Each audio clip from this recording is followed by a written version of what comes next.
All right, let's dive right in. Today we're going to explore a really powerful critique of one of the most influential intellectual movements of the 20th century. It's drawn from a work called The School of Warped Mirrors, and it presents a profound challenge to the very foundation of the Frankfurt School's ideas.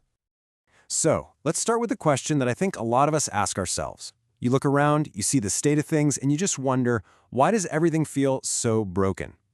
Well, it turns out a group of thinkers was asking that same exact question almost 100 years ago. They were trying to get to the root cause of all our suffering. And that group was the Frankfurt School. Founded back in 1923, you had these thinkers, Horkheimer, Adorno, Marcuse, you've probably heard the names, who took Marx's ideas and ran with them. They argued that domination wasn't just about economics anymore. No, it was way more subtle. It operated through our culture, shaping how we think and feel, basically convincing us to accept our own cage without even realizing it. Their method for diagnosing all this? They called it critical theory. Now, they had this huge puzzle on their hands. They were trying to figure out why the big revolution that Marx predicted never actually happened in the West. Their conclusion was that our culture, our media, our entertainment, even our families, had become these incredibly effective tools of control. So their whole project was about finding a way to break free from these invisible chains. But here's where the work we're exploring today just flips the whole chessboard over. It asks the radical question: what if the Frankfurt School had the arrow of causality pointing in the exact wrong direction? What if they were looking at a reflection in a warped mirror and trying to fix the reflection instead of fixing the person looking into it? And that leads us straight into the first major critique. The argument here is that the Frankfurt School's entire project is built on a fundamental misunderstanding of reality itself. A really basic error in how they saw the world.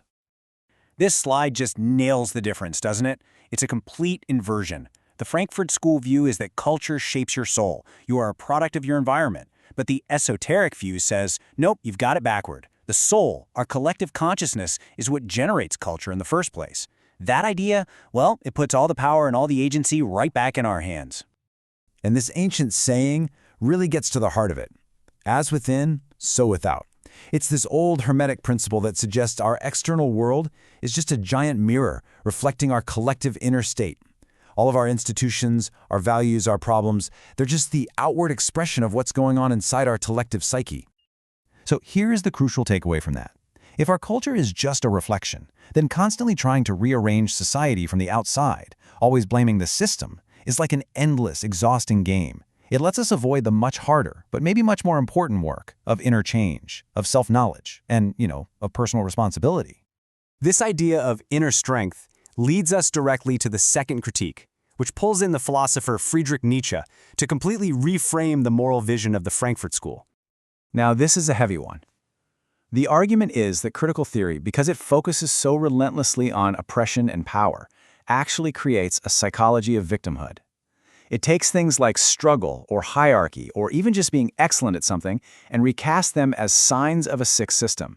Strength becomes a problem to be solved, and weakness becomes a kind of virtue. And this Nietzsche quote just perfectly captures his concept of ressentiment.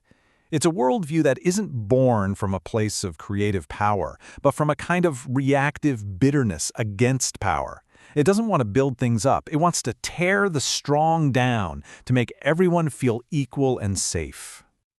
The source we're looking at says that history itself gives us the best counterargument. Just think about these people for a second. They faced unbelievable external challenges, right? Yet they created profound meaning and creativity and moral strength. Their lives scream that the human spirit is not just a wet sponge soaking up its circumstances, it's capable of transcending them.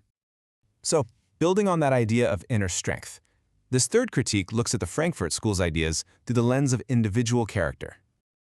The Argentine thinker José Ingenieros had this concept of the ideal man.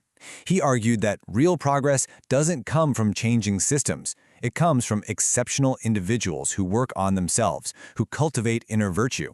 These people then act like a moral engine, literally pulling the rest of society up with them just by their example. From this point of view, critical theory basically works to dismantle the very idea of character. Step 1, blame the system for all your failures. Step 2, dissolve any sense of personal responsibility. And step 3, by being suspicious of anyone who rises above the rest, you end up normalizing mediocrity. So what you're left with is this huge shift in how we see ourselves. We go from a vision of human beings as capable of self-mastery, of climbing higher, to a vision of humans as basically passive puppets, just jerked around by economic and social forces, with no real power to rise above it all. Okay, so when you weave these three critiques together, the esoteric one, the one from Nietzsche, and the one about character, they do more than just make a logical case. They actually paint a really powerful psychological portrait.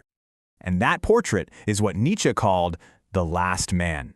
This is his archetype for decline. The last man doesn't want greatness, he wants comfort. He avoids risk, he avoids suffering. He wants safety above all else. And the core argument here is that the worldview of the Frankfurt School is basically the perfect philosophy for the last man. It's a psychology that is afraid of the very things, the struggle, the difficulty, that create deep and excellent human beings. And this, right here, is what the critique calls the fundamental category mistake. It's a total misdiagnosis. It takes what is fundamentally a spiritual and psychological problem, the root of human suffering, and it tries to treat it as if it's just a social and political one. This slide just captures the whole thing perfectly. You have two completely different paths to liberation. The horizontal path is the Frankfurt School's path. Endless external rearranging, always trying to fix the world. And then you have the vertical path, the inner work of transforming yourself, of rising higher through self-mastery. So the alternative that's being proposed here isn't inaction. It's not about just passively accepting the world. It's a completely different kind of action. It's the inner work of sculpting your own soul, of mastering yourself so that you can become a real, effective agent of change in the world. And that leaves us with one final, and I think really provocative question to chew on. What if the most revolutionary act isn't to constantly critique the world, but to master yourself? What if the ultimate frontier of freedom isn't out there in our systems, but right here, inside of us?